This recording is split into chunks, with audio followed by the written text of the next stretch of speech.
Hey guys, welcome back. This is Ansari sir and you are watching your favorite channel Delhi English classes.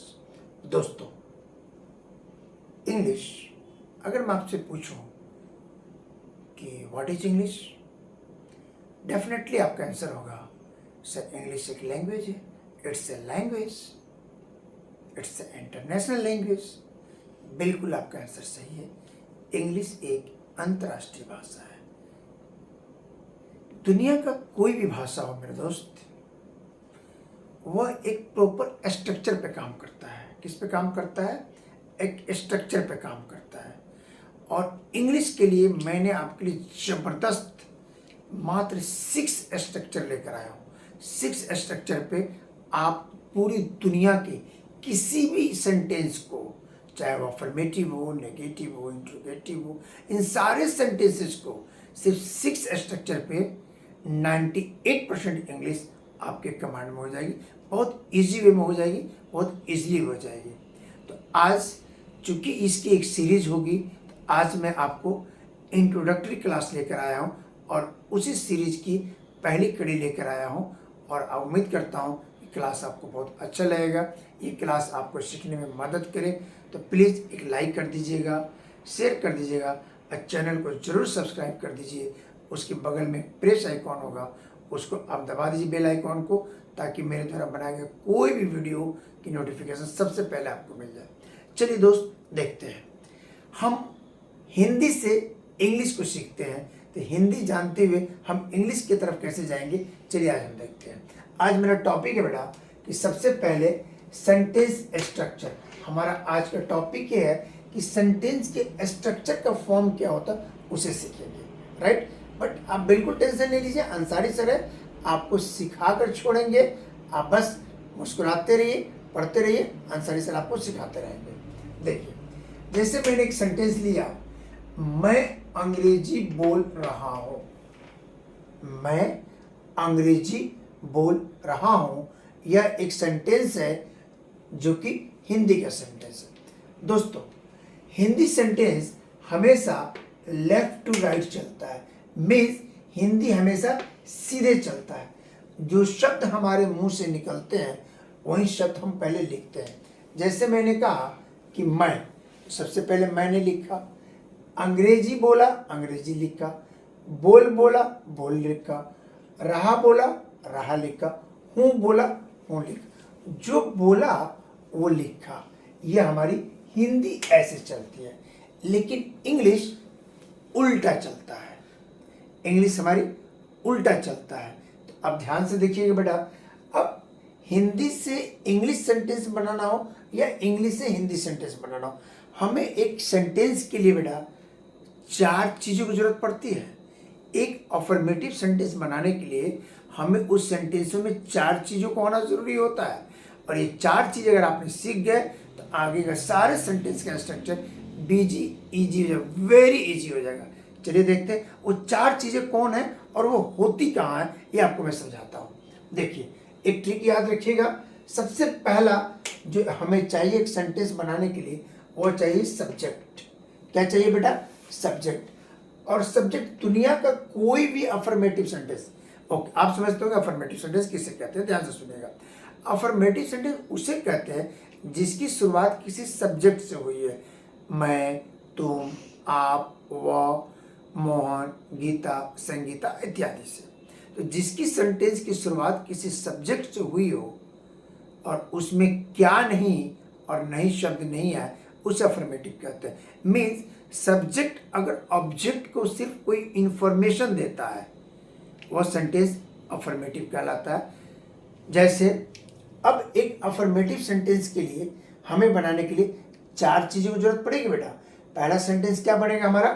Affirmative. उसमें हमें 4 चीज़ों की जरूरत पड़ेगी। Number 1 subject. इसे याद करने का बहुत बेहतर तरीका बताता हूँ बेटा। सब्जेक्ट हिंदी का भी पहला वाक्य होता है, सब तत्व होता है, और इंग्लिश का भी पहला शब्द होता है। तो जो शब्द हिंदी में सबसे पहले आए वही अंग्रेजी का सब्जेक्ट होता है। क्या बोला बेटा मैंने? कि जो हिंदी का पहला शब्द आए वही इंग्लिश का सब्जेक्ट होता है। जैसे इस सेंटेंस में मैं, तो मैं हमारा सब्जेक्ट हुआ। तो आपको याद क्या रखना है, सब्जेक्ट फर्स्ट। हिंदी में पहला शब्द आया, वहीं अंग्रेजी में भी पहला शब्द सब्जेक्ट हो जाता है। दूसरी चीज हमें चाहिए, H we means helping verb.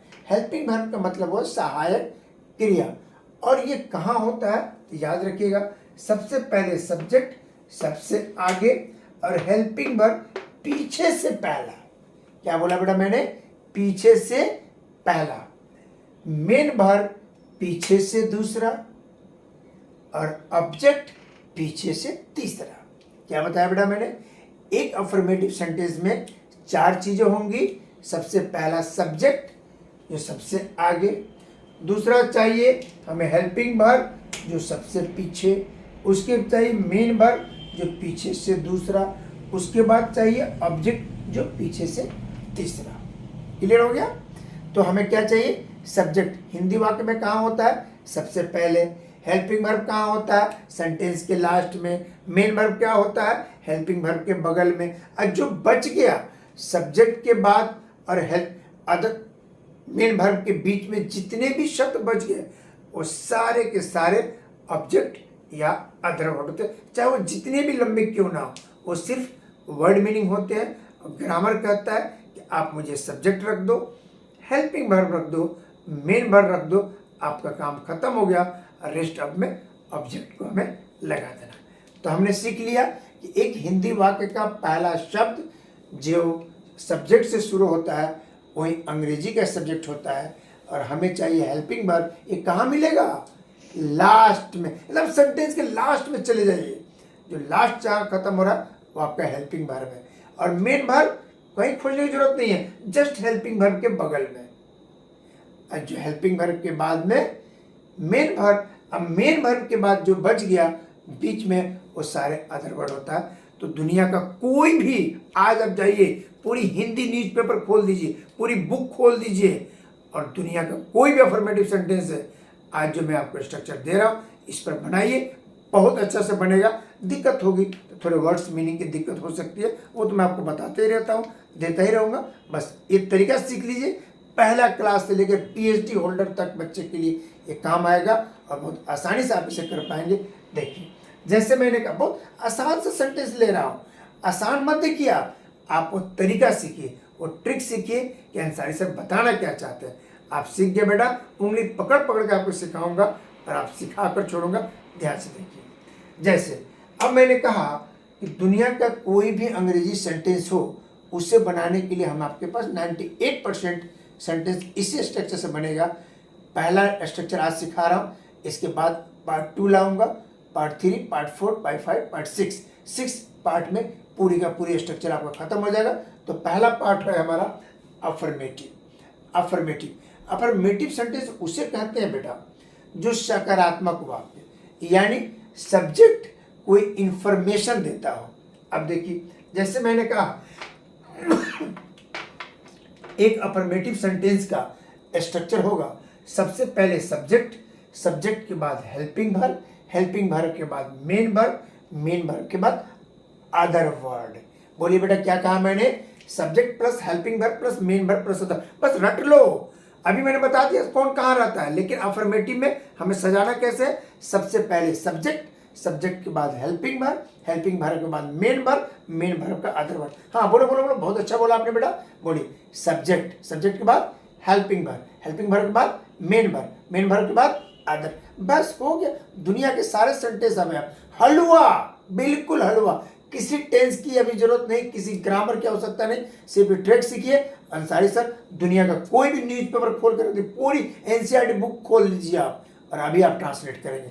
देखिए कैसे, मैंने एक एग्जांपल लिया, मैं अंग्रेजी बोल रहा हूं, हमें नहीं मालूम ये टेंस कौन सा है, हमें सिर्फ वर्ड मीनिंग का मतलब है। चलिए बनाकर देखते हैं।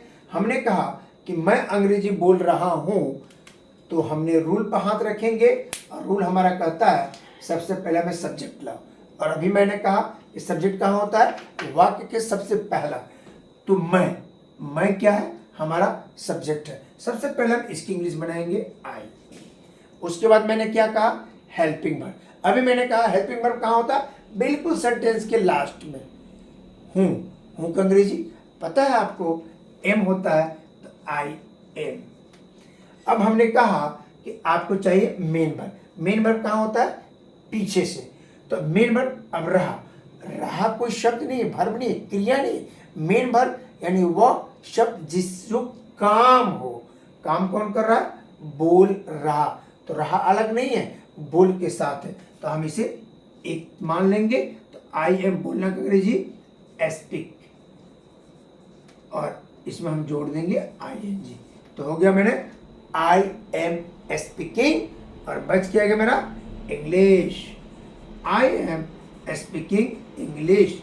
सबसे पहले सब्जेक्ट, सब्जेक्ट के बाद हेल्पिंग वर्ब पीछे से एम, फिर पीछे से बोल रहा स्पीकिंग, और जो बच गया वो अदर वर्ड इंग्लिश।